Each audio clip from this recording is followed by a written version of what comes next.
మహబూబాబాద్ జిల్లా ప్రజా పరిషత్ ప్రాథమిక పాఠశాల విద్యార్థులు రవాణా సౌకర్యం లేక ఇబ్బందులు పడుతున్నారు. దీంతో ఉపాధ్యాయులు తమ సొంత నిధులతో ఆటో కొనుగోలు చేసి విద్యార్థులకు పాఠశాలకు చేరుస్తున్నారు. పలువురికి చేయూతనందిస్తున్న ఆదర్శంగా నిలుస్తున్న టీచర్లను పిల్లల తల్లిదండ్రులు అభినందిస్తున్నారు. పాఠశాలలో తగిన సదుపాయాలు కూడా లేవని విద్యార్థులు తెలిపారు. అధికారులు స్పందించి తమకు కావాల్సిన వసతి సౌకర్యాలు కల్పించాలని కోరుతున్నారు. నేను 4వ తరగతి చదువుతున్నాను. నేను రామన్నపేట స్కూల్లో చదువుతున్నాను. మా కాలనీ జడ్జివరం కాలనీ. ఇక్కడి నుంచి మా కాలనీకి 1.5 కిలోమీటర్. మాకు ఆడుకోవడానికి ప్లే గ్రౌండ్ లేదు.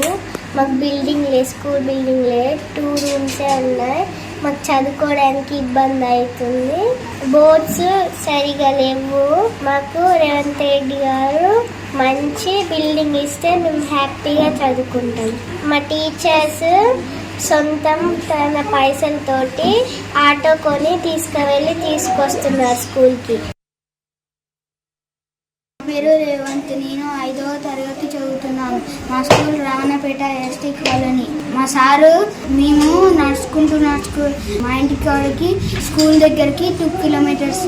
మా సారు టీచరు మమ్మల్ని నడవడం చూసి సొంతంగా ఆటో కొని ఆటోలో తీసుకొచ్చి మళ్ళీ దింపేస్తున్నాడు.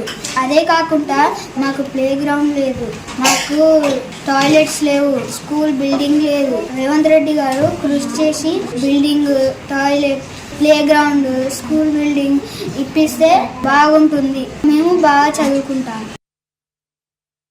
మా పాఠశాలలో 1 నుంచి 5వ తరగతి వరకు తరగతులు నిర్వహిస్తున్నాం. ఇందులో 42 మంది విద్యార్థులు విద్యను అభ్యసిస్తున్నారు. అయితే 20 మంది పిల్లలు చుట్టుపక్కల కాలనీ నుంచి బాబు జగ్జీవనరావు కాలనీ, కేటీఆర్ కాలనీ నుంచి ఇక్కడికి వస్తారు. ఎవరు సొంత ఖర్చులతో ఆటోలో రావడం ఇబ్బందిని గమనించిన మేము మా ఉపాధ్యాయులం ఆ పిల్లలకు ఒక ఆటోని మా పాఠశాలకు కొని వాళ్ళకు మేము సౌకర్యం కల్పిస్తున్నాం. వాళ్ళు ఉదయం రావడము, సాయంకాలం ఇంటికి పోవడము మా మిడ్ డే మీల్స్ ఏజెన్సీ వారి యొక్క భర్త బాలాజీ గారు సహకరిస్తున్నారు. ఇంకో విషయం ఏంటంటే మా పాఠశాలకు పక్కా భవనం లేదు. మా పిల్లలు ఆడుకోవడానికి ఆట స్థలం కూడా సరిగా లేదు. మేము అనేక సార్లు అధికారులకు మేము దృష్టి తీసుకువెళ్ళాము.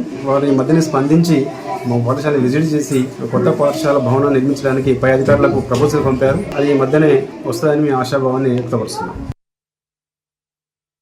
నా పేరు అరుణ కుమారి. నేను ఎస్జిటిగా ఎంపీపీఎస్ రామన్నపేట కాలనీలో పనిచేస్తున్నాను. ఇక్కడ మా పాఠశాలలో 42 మంది విద్యార్థులు ఉన్నారు.